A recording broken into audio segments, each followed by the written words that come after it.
এই তো আমি করিডোরে।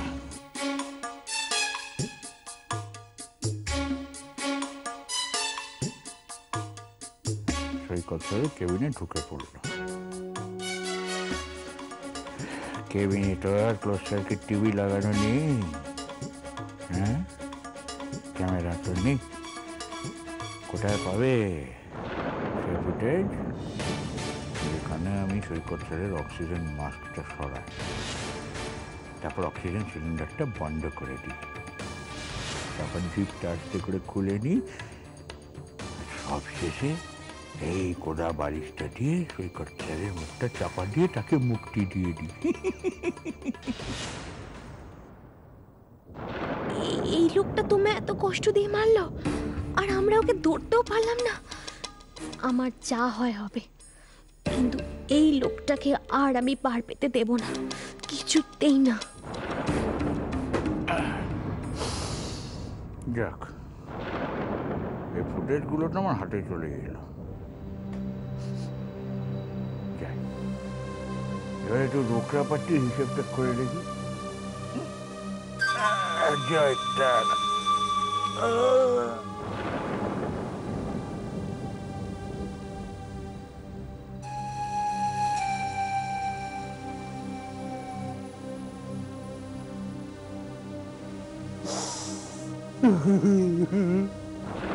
বাবা, দেখলে হবে কম খাটনি খরচা করতে হয়েছে এর জন্যে।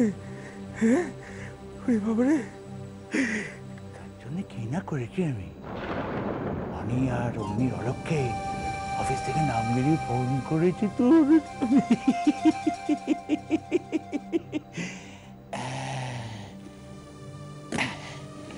এই যে বাবারে, চ্যাটার্জি মারার একদম ঘিরে ফাঁক করে দেবো আমি, কেউ জানতে পারবে না।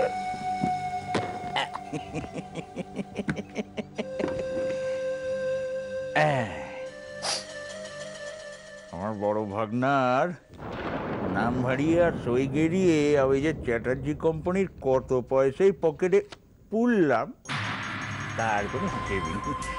আচ্ছা, হিসেবটা রাখার দরকারটাই বা কি আছে?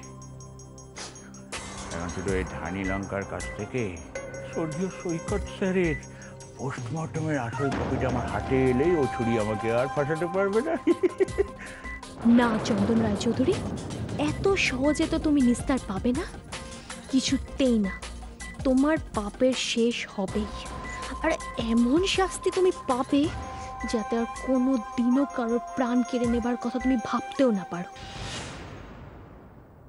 আমি তো তোমার সেটাই জিজ্ঞেস করছি মেঘলা, তুমি কি জানো বৌদি কোথায় আছে? আচ্ছা, বৌদির কোনো বিপদ হয়নি তো? পুলিশ নিয়ে গেলে কোনো বিপদ বাড়তে পারে কি?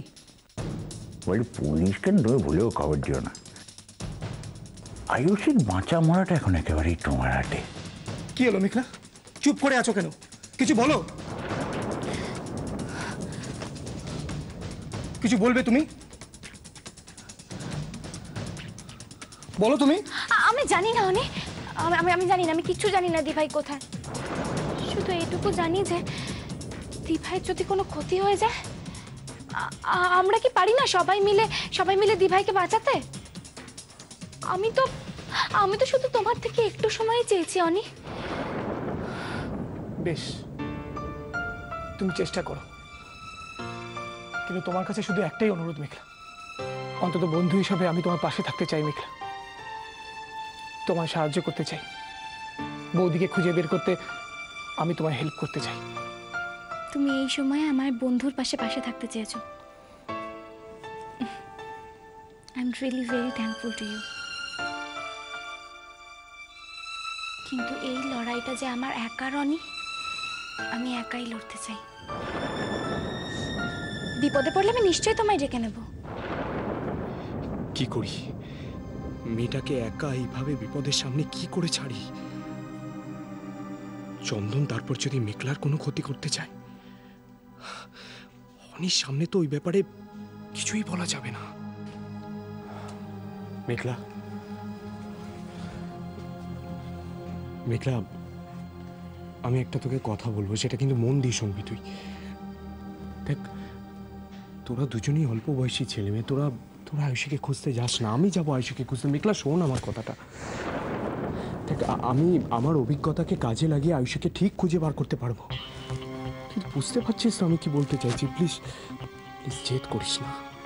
বাবা তুমি চিন্তা করো না, তোমার মেঘলা অনেক বড় হয়ে গেছে।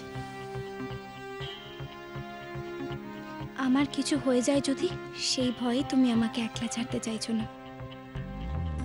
বাবা আমার কিচ্ছু হবে না।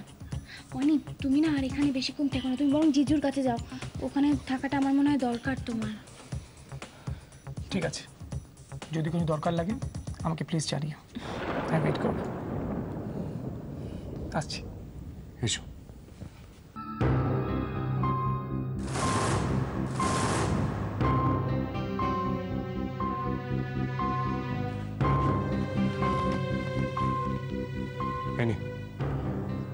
অনি ছিল বলে আমি তোকে বলতে পারিনি, সিঙ্গাপুরের ল্যাব থেকে রেজিস্ট্রারে পাতাটা চলে এসেছে যেটাতে কালি পড়েছিল। বাবা আসল রেজিস্টারটা?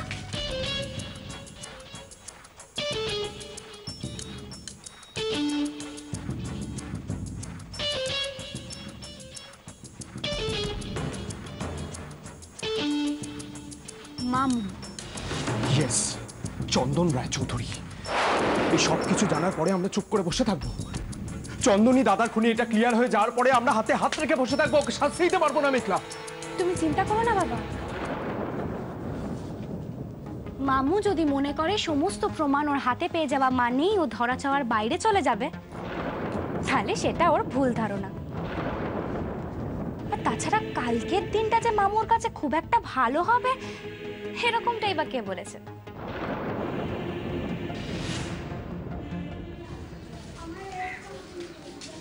আমার বেতনের গামলাটা কোথায় গেল রে জয়? আজ বলো যে মরণদশা কাকে ডাকছি, সে কোথায়?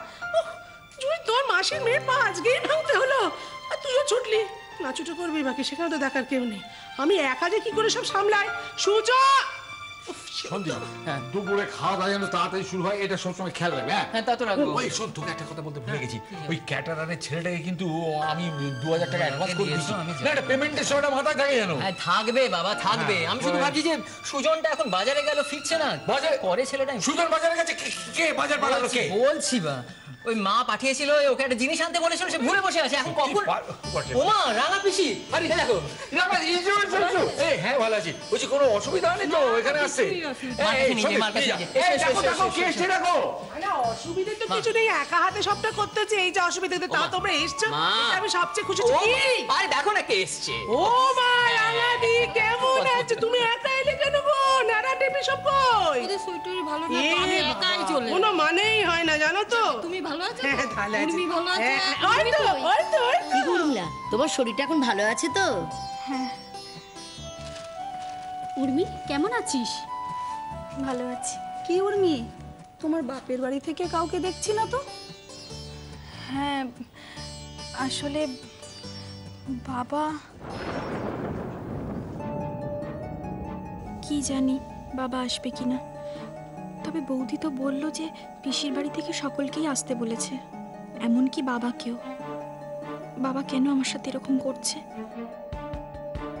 বাবা কি রেগে গেছে আমার উপর? কিন্তু না, আজ আর বাবা রাগ করে মুখ ফিরিয়ে থাকবে না। আমার স্বাদ বাবা ঠিক আসবে আমাকে আশীর্বাদ করতে, কিন্তু কিন্তু এখন আসছে না কেন? রে নিয়ে আয় মেয়েটাকে, নিয়ে আয়। আরে কি হলো, তাড়াতাড়ি আয় না। আসছে মামনি, আসছে। এত তাড়াহুড়ো কি আসছে? আগে কাগজটা ঠান্ডা মাথায় আমাকে দাও। যাও এবার যাও।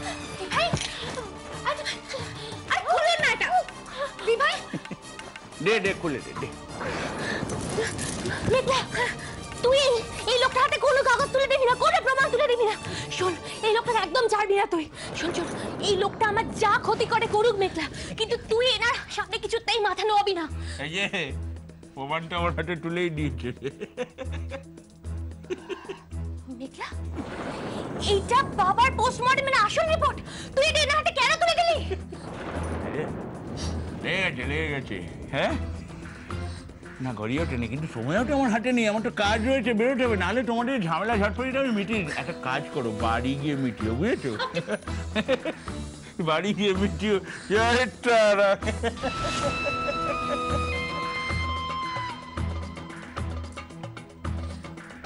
তুই এটা কি করলি মেঘলা? আমি তোর উপর এত ভরসা করতাম।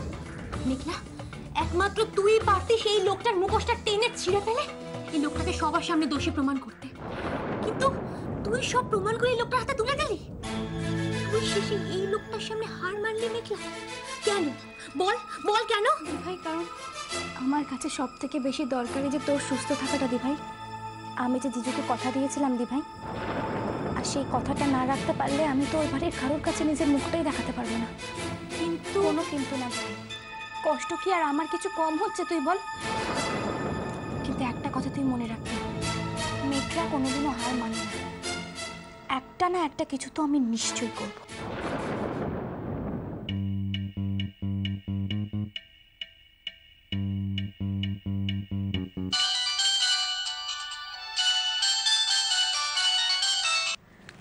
মেঘলা, আয়ুষের কোনো খবর পেলে? দেখো এখানে তো কেউ কিচ্ছু বলতে পারছে না, আমি কোথায় খুঁজবো বলো তো? আমি ঠিক আছি অগ্নি। আয়ুষি, তুমি তুমি কোথায়? তুমি কেমন আছো? বললাম তো আমি ঠিক আছি। আমি এই তো মেঘলা আমার সঙ্গে আছে, তুমি কিছু চিন্তা করো না, আমি এক্ষুনি বাড়ি ফিরে আসছি। কাল রাতে কোথায় ছিলে? কেউ তোমায় কিডন্যাপ করেনি তো?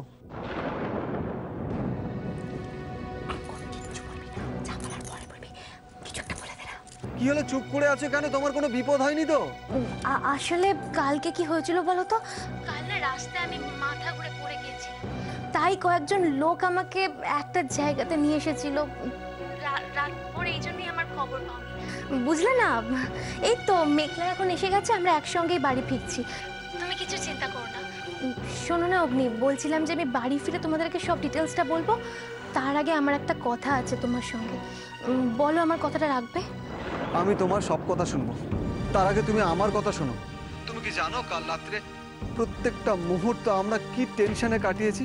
তুমি জানো না আয়ুষি, আমার ভয় হচ্ছিল আয়ুষি যে তুমি আমার থেকে বোধহয় দূরে চলে যাচ্ছ। আমি কি করে থাকবো তোমাকে ছাড়া? তুমি আমাকে এতটা ভালোবাসো অগ্নি? হ্যাঁ, আমি তোমাকে ভালোবাসি আয়ুষি। আমি মুখে বলতে না পারলেও এটাই সত্যি যে আমি তোমাকে ছাড়া বাঁচবো না। আমি তোমাকে পাগলের মতন ভালোবাসি আয়ুষি। অগ্নি, আজকে ছোট মামির স্বাদ, বড় মামা বড় মামি বাড়ি বয়ে এসে আমাদের নেমন্তন্ন করেছে। তাই বলছিলাম যে আমার যখন কোনো বিপদ হয়নি তখন তুমি আমাকে কথা দাও যে আমরা ওদের ওখানে যাব। ঠিক আছে আয়ুষি, আমি এটা পরে ভাববো। তুমি আগে বাড়ি বেরো, আমি আগে তোমাকে একবার দেখতে চাই আয়ুষি, প্লিজ। আমরা না গেলে দিম্মা আরো টেনশন করবে অগ্নি, আর তাছাড়া আমার নিখোঁজ হওয়ার খবর যদি একবার দিম্মা পেয়ে যায়, তুমি তো চেনোই দিম্মাকে। তাই রিকোয়েস্ট করছি অগ্নি, প্লিজ তুমি কথা দাও, আজকে আমরা সবাই মিলে ওই বাড়ি যাব। তুমি আর যা চাইবে আমি তোমাকে তাই দেব, শুধু তুমি আমার কাছে ফিরে এসো।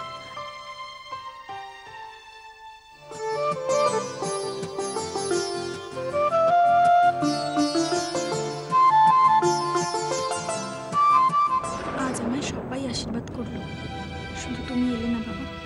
খুব আশা করেছিলাম আজ সমস্ত মান অভিমান ভুলে তুমি আসবে। কি এমন অন্যায় করলাম? তুমি আমার উপর কেন এত রেগে গেলে বাবা? বলি কই, কোথায় গেলে সব? বাবা না, কি আশ্চর্য, দরজায় দাঁড়িয়ে হাক ডাক না করে ভেতরে চলে এলেই তো হয়। এই তো এলাম, এই তো ভেতরে এসেছি। পেন না। উর্মিমার কি সারের ওই অনুষ্ঠান আশীর্বাদ এগুলো শেষ হয়ে গেছে না বাকি আছে? বাবা তুমি এসেছো? আমার তো সবাই আমাকে আশীর্বাদ করে ফেলেছে, আমি শুধু তোমার জন্য অপেক্ষা করছিলাম। তুমি কখন আসবে, কখন আমায় আশীর্বাদ করবে। তো ছোট মেয়ে, দাঁড় কোথায় একটু ধান ডুববো দেখি। দেখি এই ধানই ডুববো। কোথায় গেল মাটা আমার? মারে, মা তারা তোর মঙ্গল করুক। তোর বাপের তো তোকে দেখার কিছু নেই, মা তারাই তোকে দেখবেন, বড় বড় গিফট দেবেন। আরে হয়তো থাক নিচে উঠতে হবে না। যা যা যা খেন খেন। হ্যাঁ বলছিলাম কি মানে এই আচার অনুষ্ঠান কি অনেকটা বাকি আছে এখনো? মানে বুঝলাম মানেটা খুব সিম্পল, মানে এই ঘ্যাটন কুটুমরা যে এসছে ঘ্যাটন ঘ্যাটন দিয়েই তো বাড়ি ফসা যাবে, মানে ফাঁকা যাবে, তাই তো? চন্দন, তোমার এই অদ্ভুত প্রশ্নের মানে বুঝতে পারছি না আমি। বাড়ি ফাঁকা হলে তাতে তোমার কি? এই দেখো আমি কিন্তু চাপ খাচ্ছি, নাহলে বলতাম না। মানে এত জোরাজোরি করছেন তাই বলছি। এই যে শুনুন, এই সমস্ত হিয়ালি না করে আপনি কি বলতে এসেছেন একটু স্পষ্ট করে বাড়িটা খালি করতে হবে। হ্যাঁ হ্যাঁ, মানে বাড়ি ছাড়তে হবে মানে? মানে মৈত্র বাড়িতে আপনাদের থাকা চলবে না, বাড়িটা আবার পরিষ্কার করে দিতে হবে। সন্দীপ কি বলছিস? বাড়ি খালি করে দেবো? কেন দেবো? কারণ এই মৈত্র বাড়ি এখন আর আপনাদের নেই, তাই বাড়িটা খালি করে দিতে হবে। বস, আমি ডক্টর ডেকে আনছি। না রে মেঘলা, আমার শরীর একদম ঠিক আছে। কি বলতো, শরীর নয়, মনটা একটু খারাপ। তোর জিজু না এক্ষুনি ফোন করেছিল, বললো যে অফিসের কোনো একটা কাজে ফেসে গেছে, তাই আসতে পারবে না। এদিকে আবার পিসিমণি আর কাকিমণিও তো মন্দিরে গেছে। আচ্ছা তুই বল মেঘলা, আমরা কেউ যদি ওই বাড়িতে না যাই তাহলে দিম্মা কতটা চিন্তা করবে? দি ভাই, কাল রাত্রিবেলা তোর উপর দিয়ে এত ঝড় বয়ে গেল, তারপরেও তুই ভাবছিস যে ওই বাড়ির লোকজন কি মনে করবে, তোকে দিম্মা কি বলবে? মেঘলা, সংসারে থাকতে হলে না নিজের থেকেও আগে অন্যের কথা ভাবতে হয়, তাই তো? দি ভাই, তোর মতো স্যাক্রিফাইস বোধহয় আমি কোনোদিনও করতে পারবো না। যেটা তুই পারিস সেটা আমরা যে কেউ পারি না মেঘলা। দেখ, সত্যিটা প্রমাণ করার মতো এভিডেন্স আমাদের হাতে না থাকলে অ্যাটলিস্ট সত্যিটা জানা তো গেছে। কই, এটা তো তুই ছাড়া কেউ পারেনি করতে। ও বাড়িতে গেলে তোর মনটা কি একটু ভালো হবে? জো হুকুম রানী সাহেবা। আজকে তাহলে আমি তোকে ওই বাড়ি নিয়ে যাই, চটপট রেডি হয়ে নিবি কিন্তু। সত্যি? সত্যি। কিন্তু তার আগে আমাকে যে একটা কাজ করতে হবে। এই শুনুন শুনুন, এই সমস্ত ইয়ার্কি কিন্তু একদম ভালো লাগছে না। আপনি এসছেন এই বাড়িতে, এখন এই বাড়িতে একটা কাজ হচ্ছে। হ্যাঁ, আপনার মেয়ের মঙ্গলের জন্য কাজটা হচ্ছে। আপনি এসছেন, ভালো কথা, আশীর্বাদ করেছেন, ঠিক আছে। এবার কি দেখেন, আমি কি এবার কি করবেন বল, কি করবেন? আমি কোনো ইয়ার্কি করছি না, সত্যি এখন এই বাড়িটা আপনাদের আর থাকা চলবে না। চাপ নেবেন না, আপনাদের খাটতে হবে না, আমি লোক নিয়ে দেখেছি। আরে হ্যাঁ রে, হুলো হুলো, আয় আয়। এই চন্দন, এসবের মানে কি? হ্যাঁ আমি বলছি এসবের মানে কি? এরা কে? কারা এরা? এরা এদের বেরোতে বলো। চন্দন, এরা আপনারা বেরোন তো, বেরোন। সন্দীপ, কি করছো তোমরা? আপনারা কারা? সাহস কি করে হলো আমাদেরই বাড়িতে দাঁড়িয়ে আমার দাদার গায়ে হাত তোলা? আরে বাবা, আমি এসেছিলাম একটা সিম্পল করা বোঝাতে। তোমার বাবা আমার দাদাকে যে বাড়িটা খালি করতে হবে, তো তোমার দাদা কিছু শুনলো না, হঠাৎ করে হেডকোয়ার বাড়ি ডাকা ডাকা ওদের সাথে ওদেরকে ছেড়ে দেবে, তাই একটুখানি ঠেলা দিয়েছে। আমরা আমাদের বাড়ি খালি করতে যাবো কেন? কারণ বাবা জীবন, মৈত্র বাড়ি এখন থেকে আর তোমাদের নয়। মায়া বাড়ির না, মায়া বড় বালাই, বুঝতে পেরেছো? এ বাড়ি এখন আর তোমাদের নেই, তাই খালি করতে হবে। কে করেছে আপনার নামে?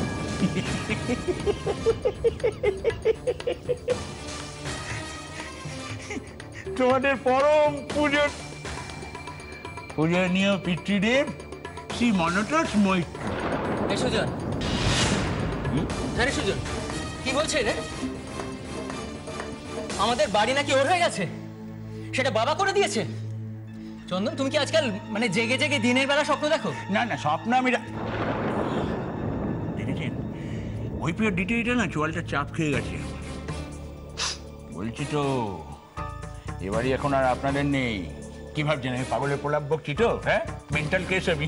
না না, পল্টু সেটিং করা সই করা কাগজ নিয়ে এসছি, প্রমাণ।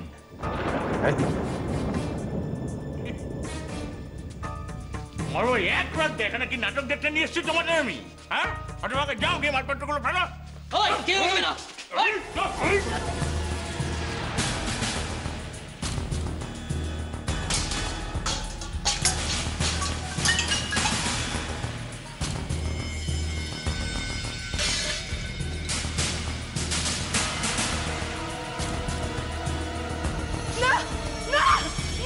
কি ব্যাপার? কি হচ্ছে কি এখানে?